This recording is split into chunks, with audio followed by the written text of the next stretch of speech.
Hey everybody. This is a little bit weird for me. I'm not used to being on camera. I think the only other time that I have been on camera with you guys is when I did my garden tour. Yeah, so I've been promising to do this one for a while. This one it's a little bit personal, but I did promise you guys that I would be raw and as translucent as possible. There are certain things that I will reserve for myself, but this one is about me, how I manage my health journal. I had a personal request for this one, and I'm also going to be discussing how our physical health and our mental health affect our budget and spending habits. So hopefully you guys will bear with me. I really have no organized thought for doing this. Yeah, so I guess we'll just kind of dive right in. I struggle with, I've always struggled with mental health issues. I have not always struggled with the physical issues. As a child, I was quite athletic, highly competitive. I'm still pretty highly competitive. My competitiveness is more refined and more competing with myself now.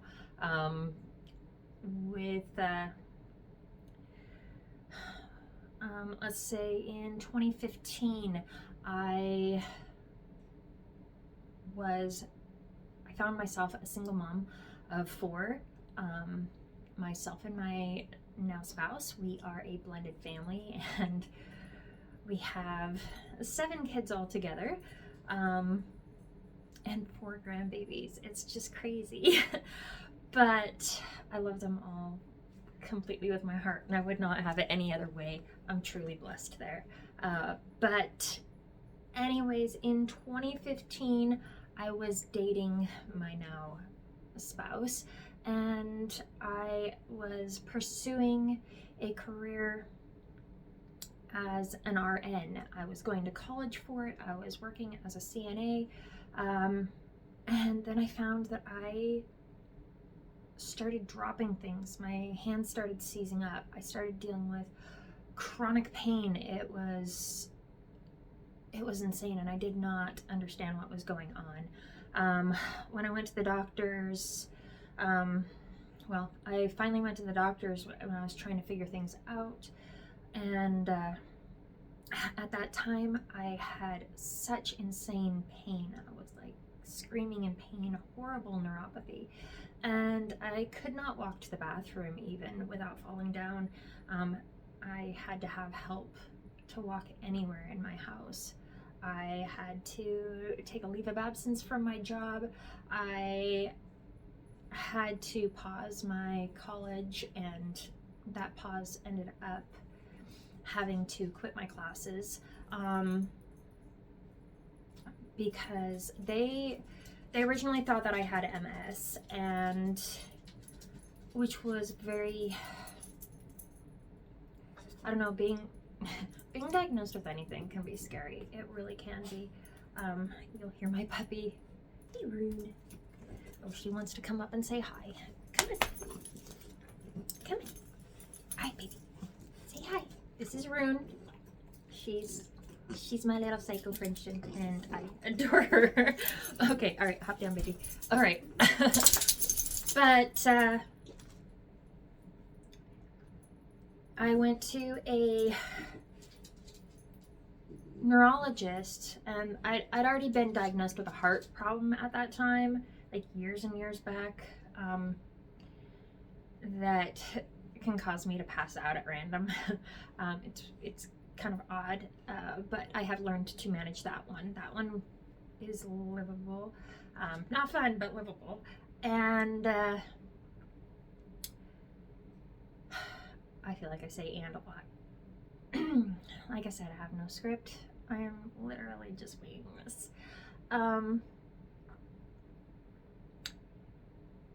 But I went to a neurologist and stuff. We ran a bunch of tests and everything. He looked at my chart and he tells me, he's like, I know what you have. And at this point, I'd already been doing, because I am totally an overthinker, a researcher, everything under the sun. And I had already come to the idea that maybe I did have fibromyalgia, but I had not mentioned it to him at all. But he brought it up and he says, I know what you have. You have fibromyalgia. And it was kind of a weight being lifted off of me, because even though the prospects of living with fibromyalgia and chronic pain for the rest of my life that I have to manage, it was nice to have an actual diagnosis so that we could pursue routes and ways of figuring out how to manage it and live with it.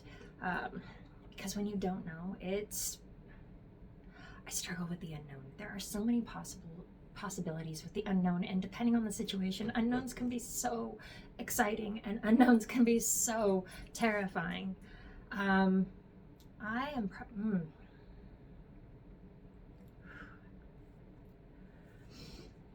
Okay. I told myself I wasn't gonna cry. I'm gonna try not to cry. Like I said, this is a very very personal journey for me. At the time that I had to not be going to work anymore during that aspect, I was debt free up till that point. And during all of that medical mayhem and tests after test after tests, and having co-pays and more tests and living expenses and not being able to work, that is when I started incurring some debt, and to manage and get by as a single mother of four. Mind you, I still had a great support system of my now spouse, and I actually received the diagnosis of fibromyalgia in 2016. Jump ahead a little bit, in 2017, I'm able to work again, but I can't not pursue my RN anymore, because with my fibromyalgia and the symptoms that my body was experiencing with the fibromyalgia, my hands seizing up, me randomly dropping things, issues like that, I did not want to become a liability for anybody's health whatsoever. It was a struggle with my own.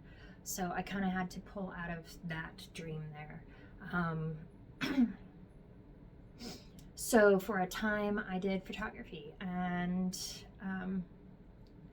then just kind of as a side hustle, because I could kind of manage my own time, etc. Then I had the opportunity to work taking emergency calls, and working as a 911 dispatcher. I was able to do that. I did it part-time for a while, and for a number of years, in fact. I started doing that in 2016. Now, come the end of 2017, I find myself going to work and typing, etc., and doing my writing, working with paper, etc., and I find that my finger starts crossing over, and it has been like this since 2016, so it's been like this for 5 years. I stretch it, I flex it, it's painful. But even with the hand therapy, like my grandmother had rheumatoid arthritis. I knew the signs of it, but I'd been tested multiple times, and it never it never tested positive. Once my fingers started crossing, my toes started crossing as well. No, I'm not going to show you my feet. Don't worry about it. But I started having issues with my jaw bones, with all my joints, pain everywhere. I went to my doctor. He sent me to a rheumatologist. My rheumatologist is so amazing. I'm so incredibly blessed to have this group of doctors. But they diagnosed me with the rheumatoid arthritis. It was quite an easy diagnosis. You could easily see the changes. I had so much joint pain all over, and it flexed with the weather, very much pressure, everything. I used to play guitar. I used to play piano. I am so sorry.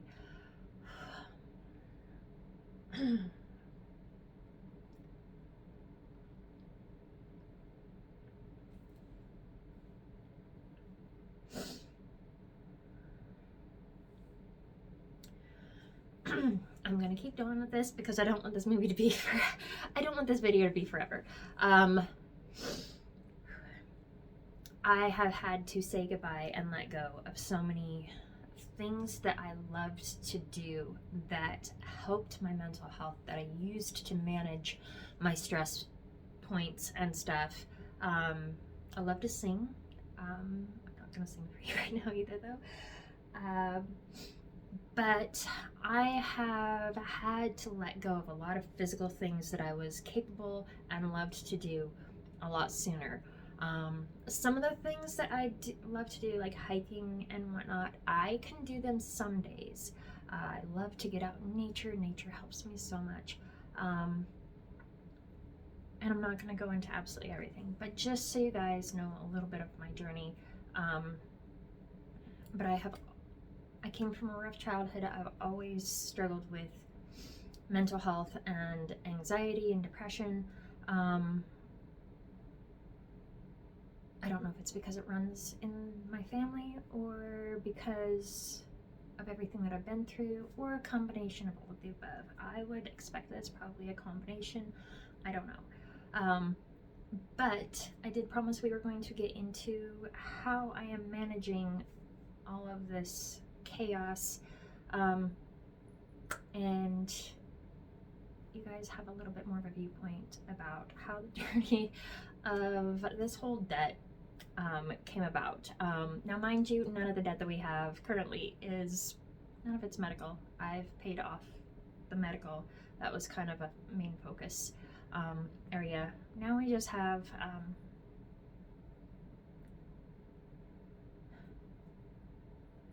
I don't know, I'm not gonna say that it's like none of it's great debt, but might have some understandable debt, and yeah, there's definitely some bad decisions in there too.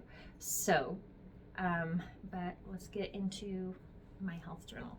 So, oh, and if you guys see, I cut my hair. I went shorter. I wanted to keep it out of my face. I found that while I was working, the hair just kept falling in my face, and it's like, oh, let's just go shorter. Just keep it simple. So I got this. It's like a bag insert.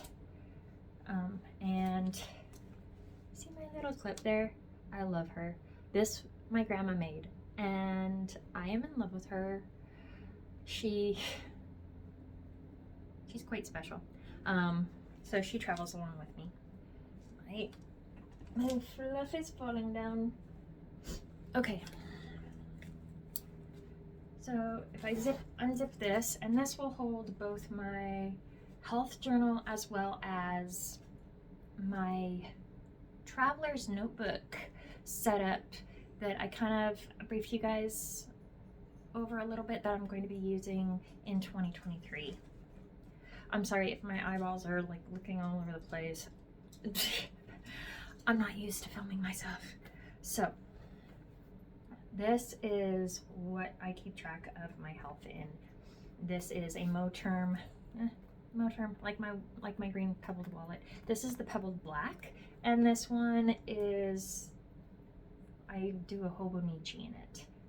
So I'm going to flip the camera, get me off the camera, and kind of do a little semi flip through with you guys, so you can see how I have been managing and taking care of my health. So, all right, let's do it. Okay, so like I said, this is a Mo term. It is the hobonichi cover. I kind of put my little highlighter in there. It has a double-sided. I can link all these markers down below if you guys would like. It's a Dako fine point, and then it has the brush on this side. I have my little ollie clip, and I have these ink pens because hobonichis have Tomo River paper, and these are little Sipa Japanese pens. I'm gonna have to blur that out. Okay.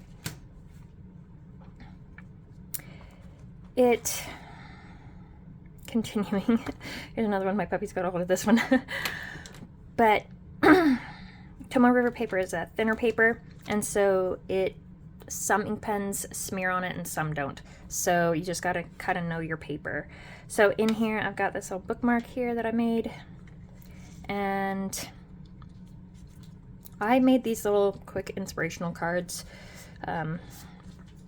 Just kind of things that inspire me and where I want to have my focus this year. So this one is, if I continue to define myself by what I can't do or what normal people do, I will destroy myself. And that's a quote by Laura Chamberlain.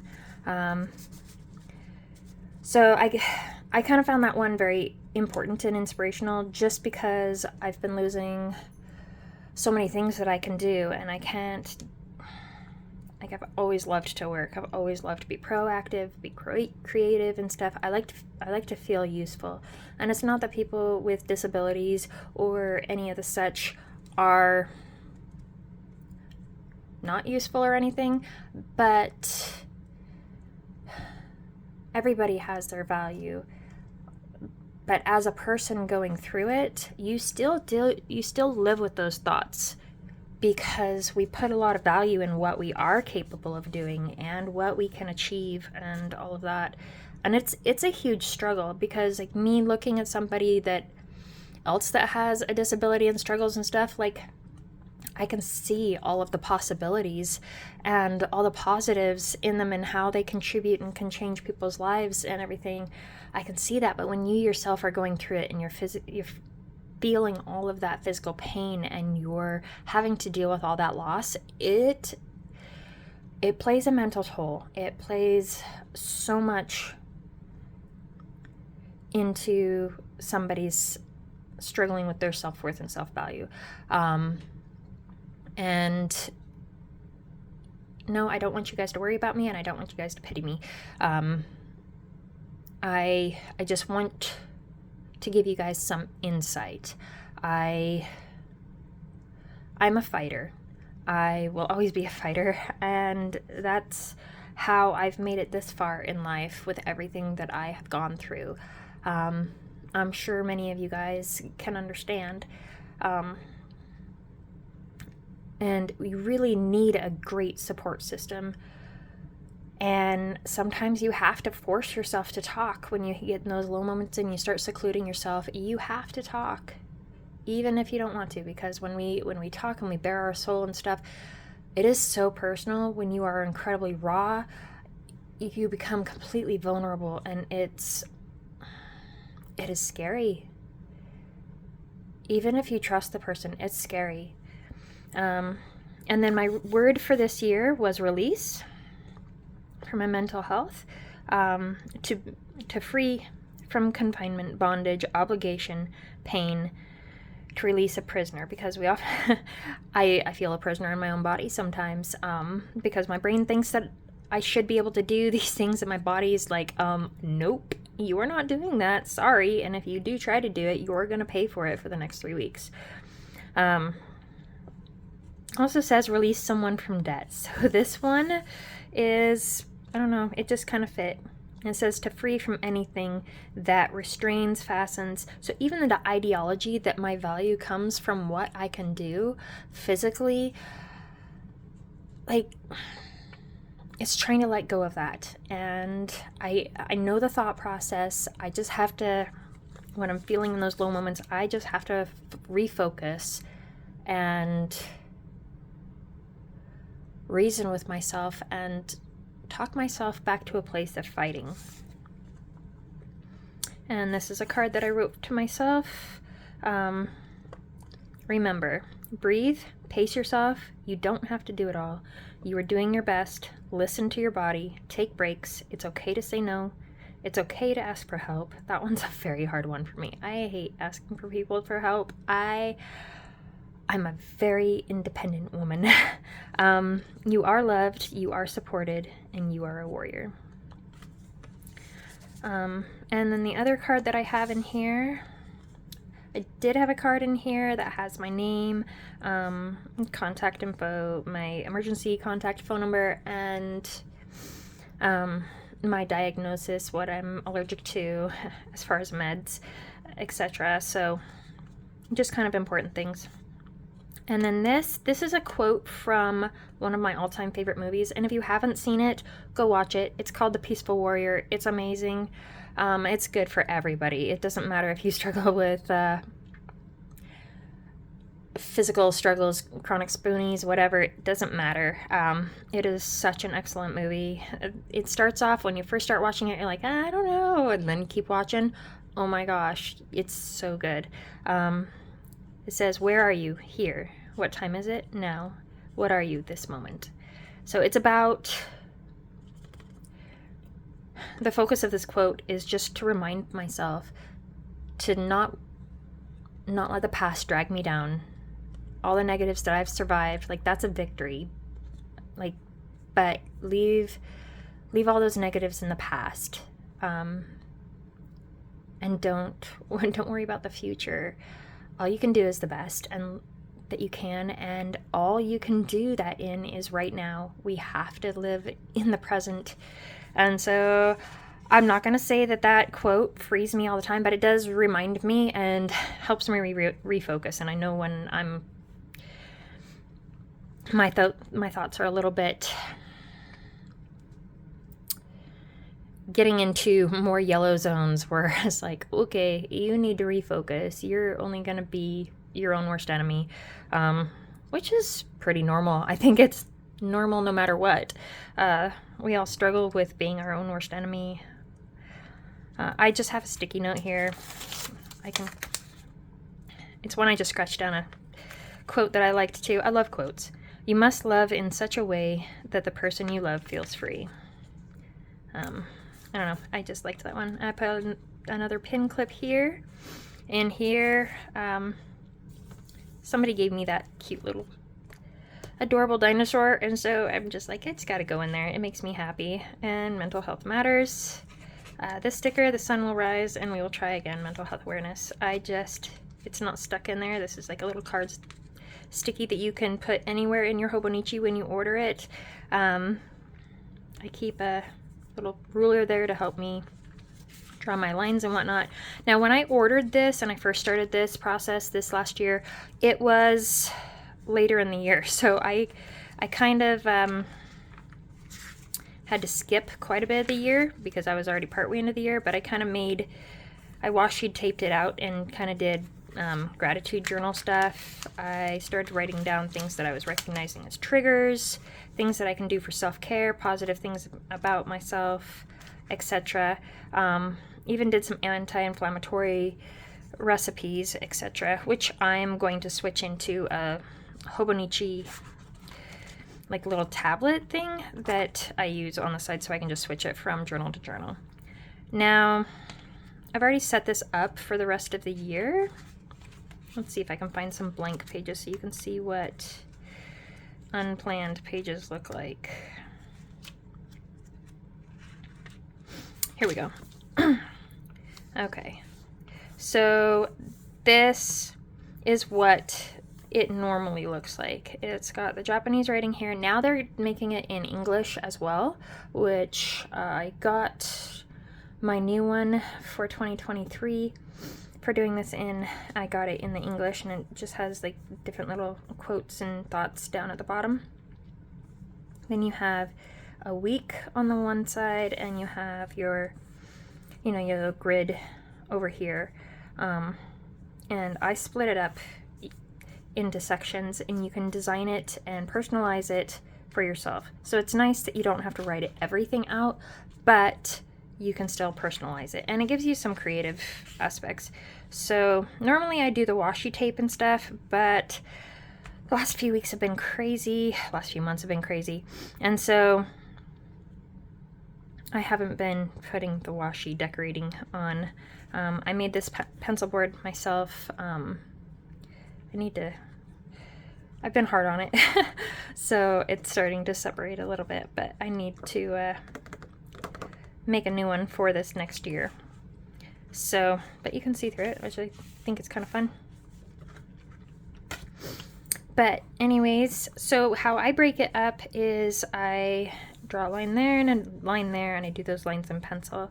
In this section over here, for every day, I write a positive that happened, and I write something that I did for self-love, like for self-care. In the middle, I write what the weather was like, what meds I was taking.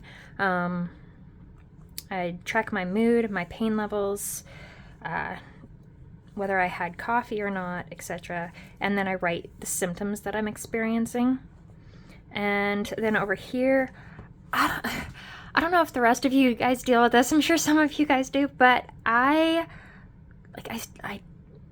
not good at self-care. I'm just not good at self-care. I forget to drink water. I forget to feed myself. Whew. Good thing I'm not. Yeah. I forget. I'm horrible about it. So to make sure that I'm getting my meals and consuming the things that I need to consume and staying hydrated and stuff, I keep track of my breakfast, lunch, dinner, and then snack. The snack isn't necessary, but I'm trying to get the meals in, and yay if I have a snack. So, but hydration is definitely important. And over here, I always write a quote that somehow speaks to me, inspires me, etc. And this one says, "The more you let go, the more you allow yourself to be who you truly are." And that's a quote by Lavender. I will post a link to her channel down below. She has a YouTube channel, and I love her channel. I love her channel. She's so inspirational. Very beautiful soul. Here I keep track of like daily habits and stuff. Yoga, exercise, meditation, journal, sexual activity, social, and hand therapy. Things that affect my pain levels, things that affect my health, my mental health, etc. And then I write a little to-do list. Now the to-do list over here is not a chore list. It's not a chore list. It is a list for things to do that will improve my, like, get outside or craft a little or whatever, like things. It's not like scrubbing the toilet or things like that. It has to do with my health and mental health. If it doesn't have to do with my health or mental health, it doesn't belong there. It belongs in a different book. Sleep, I chart my sleep, how I'm doing there. I mark how many pages I read here. Sometimes I can read, like I have spots in here where I had a whole week where I didn't read anything, and then I had weeks where like I read whole books, like 300 and like almost 400 pages, like crazy. And then I write my goal for the week and my focus for the week. This has been helping me. It makes me check in with myself regularly. It makes me keep my head in the game, and if it's not in the game, it helps me refocus. And see here, did the same thing. Rainy weather, etc. I just kind of keep track of that. Live life unconstrained. Another one from Lavender. And that's her healing from burnout.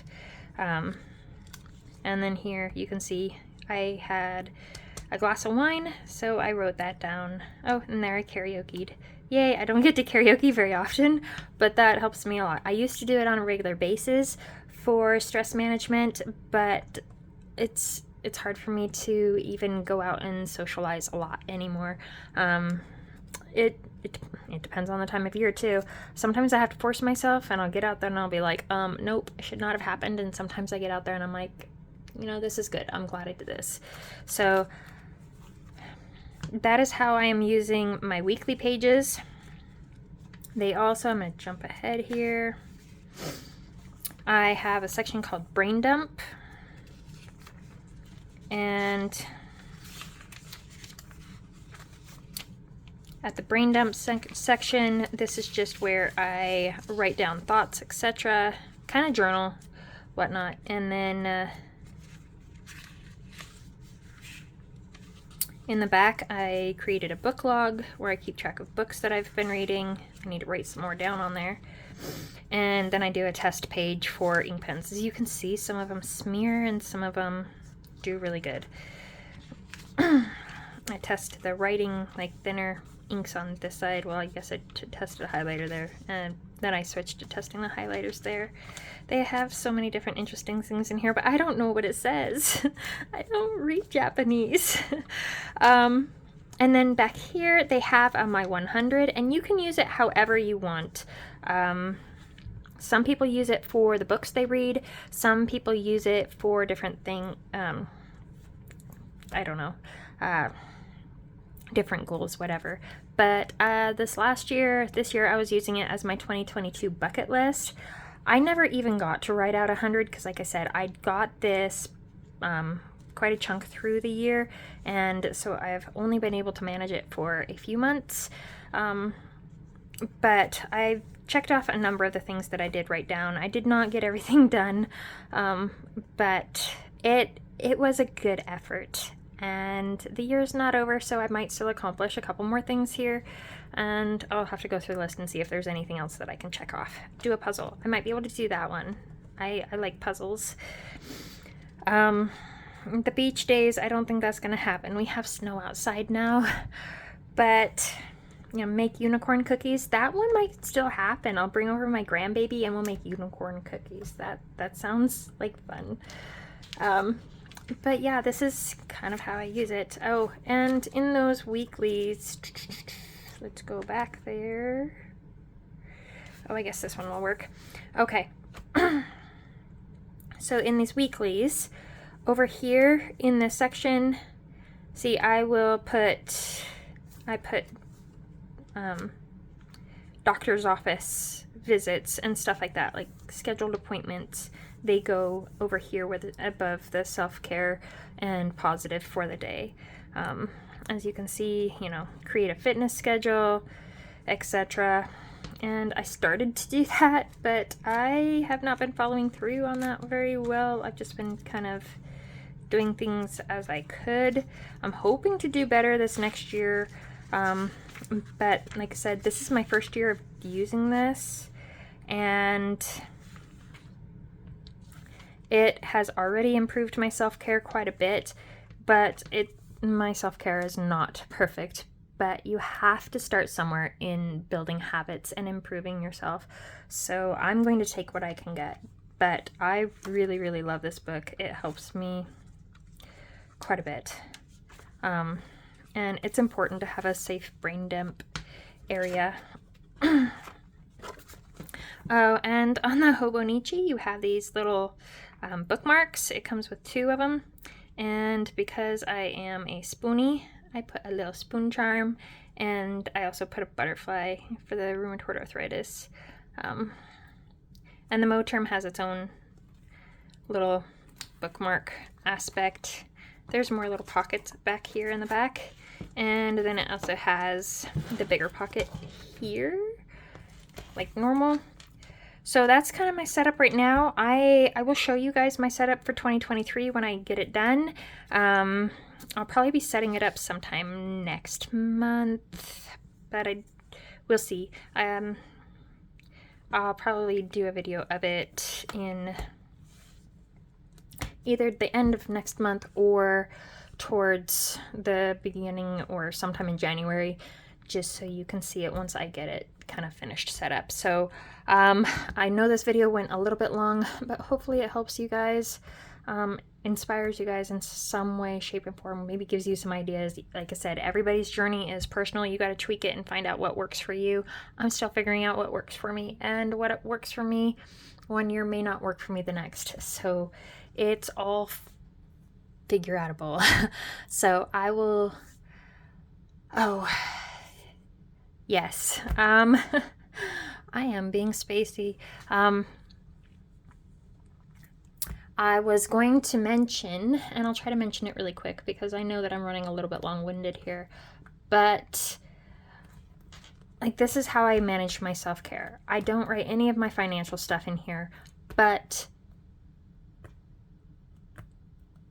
our financial situation and stuff, it increases my stress levels. It is hard because sometimes you feel guilty because you have to spend money on your health, and the money's just not there because you're in debt, and that money that could be going to those things needs to go to debt payments, or if you take care of your health, then it puts you behind again. And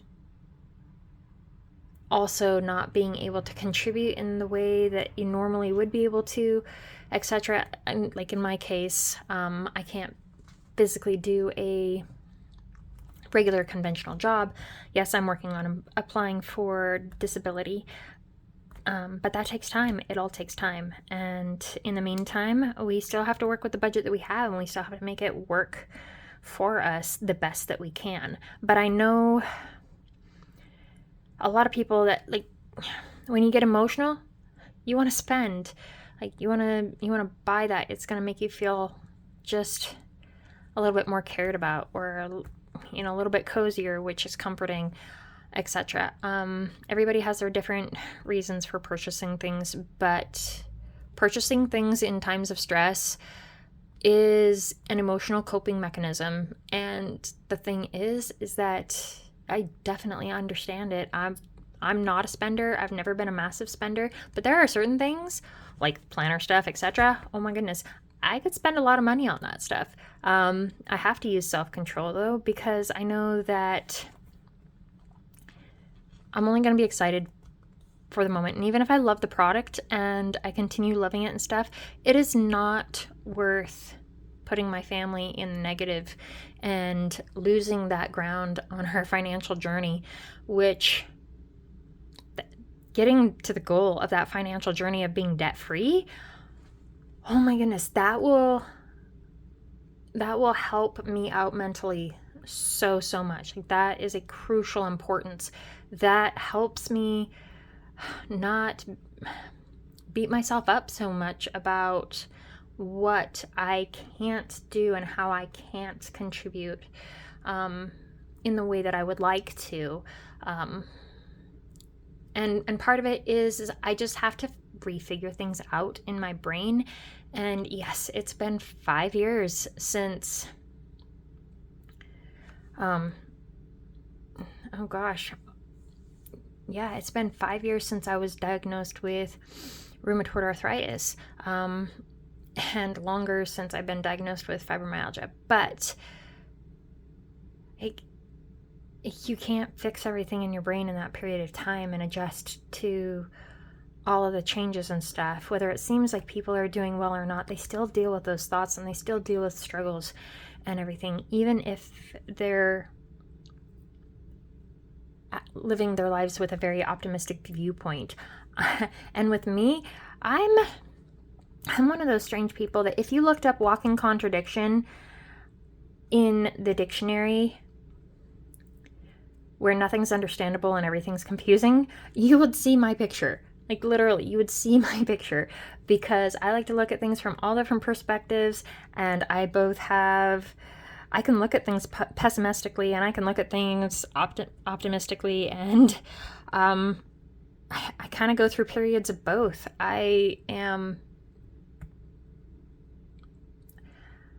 just a little bit of everything. So it just depends. People just have to ask me. what my thoughts are on this and that and the other and how I'm doing and whatnot. And I don't want them asking me how I'm doing all the time, but sometimes it's nice to be asked that too, you know? So it's, I don't know, life is crazy, but it's crazy wonderful. And we all have our different challenges and we all have different strengths and we can all help each other out. So hopefully this helps some of you guys out. And I am so sorry that this video is so long. But let's just,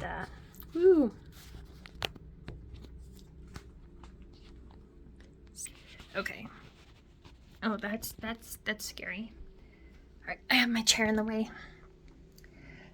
But anyways, find out where I'm looking. I just wanted to thank you guys for joining me in my journey, and you guys don't even know the impact that you have. When I'm feeling bummed, I honestly come on here and I look at your guys' comments and stuff. And I'm like, yeah, you know what? You can do it. You can do it. You're gonna get through it. You're gonna make things happen. And it's all gonna be okay. So I will see you guys soon. Bye.